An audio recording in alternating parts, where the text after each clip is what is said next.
Bem-vindo ao Cantinho Teológico, meu nome é Gustavo Luiz e eu vou falar sobre uma palavra hebraica que é importante a gente conhecer o sentido textual para que a gente tenha uma compreensão mais próxima daquilo que o autor mencionou. Estou me referindo à palavra hebraica chamada yakar, esta que se encontra em destaque. O salmo é bastante conhecido, Salmo de 116, versículo 15, é aquela expressão que diz, conforme em nossas versões, preciosa é a vista, a morte dos santos ou dos fiéis, e etc e tal. Ora, quando a gente analisa o capítulo, o Salmo inteiro, a gente vai observar que tem alguma coisa fora do lugar.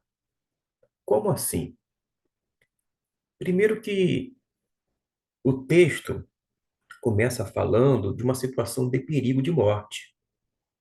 A gente vai observar isso no versículo 3, 8 e no 15. Essa situação perigosa, mortal, é causada por mentiras humanas, de acordo com o versículo 11. E falta também de discernimento, de acordo com o versículo de número 6. Mas no meio dessa situação, entrou a oração, do versículo 1 até o 4. O Senhor ouve, é isto que está explícito no versículo 1 e 2 do Salmo 116. Deus ouve, é compassivo, isto é, concede graça aos que não merecem. Deus é justo, ou isto é, nunca se esquiva do compromisso assumido com seu povo e das promessas feitas. Mas Deus também é misericordioso, se comove emocionalmente com o sofrimento. Lá no versículo 5, observe que Deus sente a morte de seus santos. É isto que eu quero mostrar e chamar sua atenção.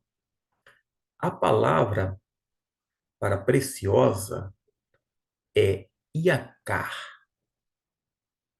Qual é a ideia do termo precioso ou preciosa, já que está na forma feminina, pelo menos quando a gente faz a transliteração, digo, tradução para o português.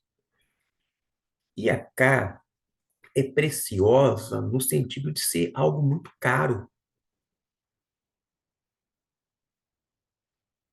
Está começando a caminhar junto comigo? É preciosa no sentido de ser raro. Vou adiantar um pouco mais. É preciosa no sentido de ser algo custoso.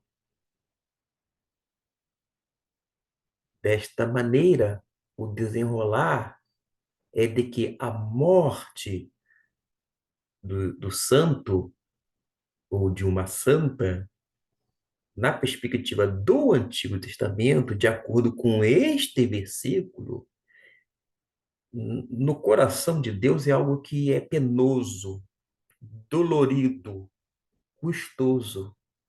Este é o sentido de Iacar nesse versículo.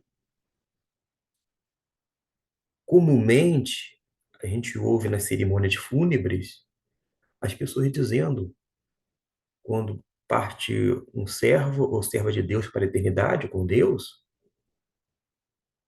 afirmando que preciosa é a vista, a morte deste ou daquela santa. Gente, não é isto que o versículo está dizendo. Deus não está, digamos assim, batendo palma e dizendo, ei, mais um que chegou aqui na eternidade, que chegou aos céus, nada disto. Dentro desse contexto do Antigo Testamento, Deus sente profundamente. É penoso, chega a ser dolorido em seu coração. Por causa de quê? Na concepção do antigo, a morte era o fim. Todo mundo, quer ímpio, quer justo, iam para um lugar chamado Sheol. O Sheol, no hebraico, é a habitação dos mortos. Dito de outra maneira, é o mundo dos mortos. E nesse Sheol, que ficava, segundo a perspectiva hebraica, nas profundezas da terra, havia um espaço para os ímpios, que morriam e iam para esse local, e havia outro espaço dentro desse mundo para os justos. Mas ainda assim, ambos, justos e ímpios, iam para o Sheol, que é o mundo dos mortos.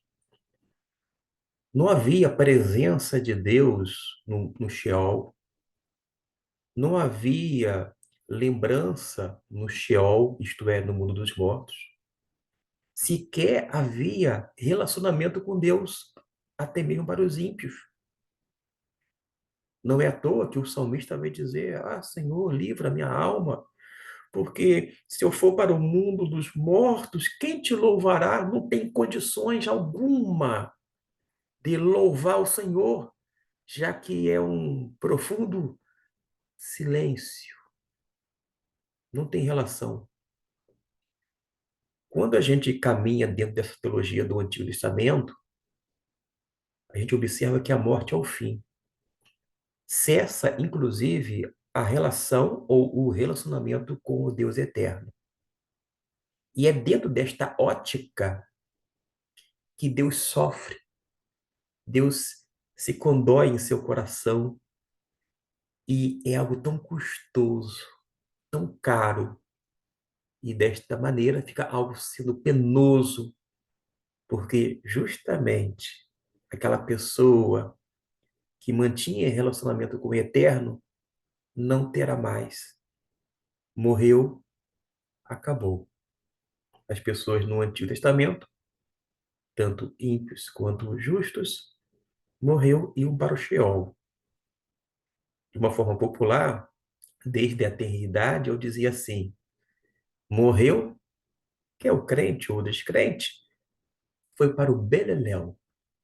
Era um lugar de esquecimento, que não tinha lembranças, que não tinha relacionamento, até mesmo entre os justos, as pessoas que outrora tinham sido, tinham sido piedosas.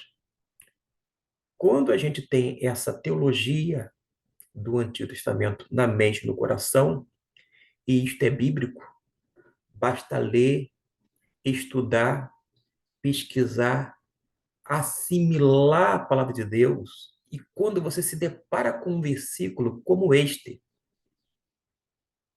que algumas Bíblias traduziram: preciosa é a vista, a morte dos santos, a morte dos fiéis.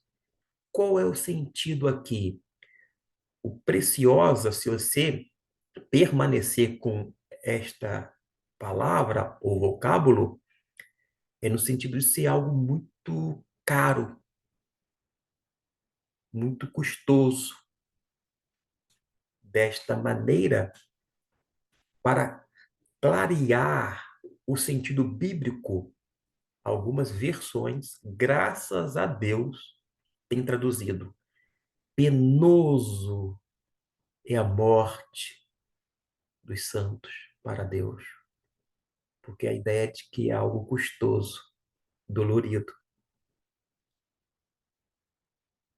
Quando a gente fala sobre estas coisas, por mais que seja para alguns uma formação nova, mas é um dado relevante e importante para a devida compreensão da palavra de Deus. Não é à toa que eu estou fazendo esse vídeo. Caso contrário, não ia fazer você perder tempo. Mas é para explicar a palavra de Deus. E você observe que, se você ler esse versículo 15 da forma como é dito e proferido nos dias atuais, você tem esta concepção errada. Mas quando você lê o Salmo inteiro, o 16, digo 116, observe que no versículo 8 diz que, então, digo, no versículo 4 até o 6, Vale a pena ler na sua Bíblia. Então veio a salvação. No versículo 8 veio o livramento da morte. No versículo 16, o livramento da escravidão. Se você voltar um pouquinho no versículo 7 e 12, vai observar que houve total suprimento e, consequentemente, há votos a serem feitos e mantidos.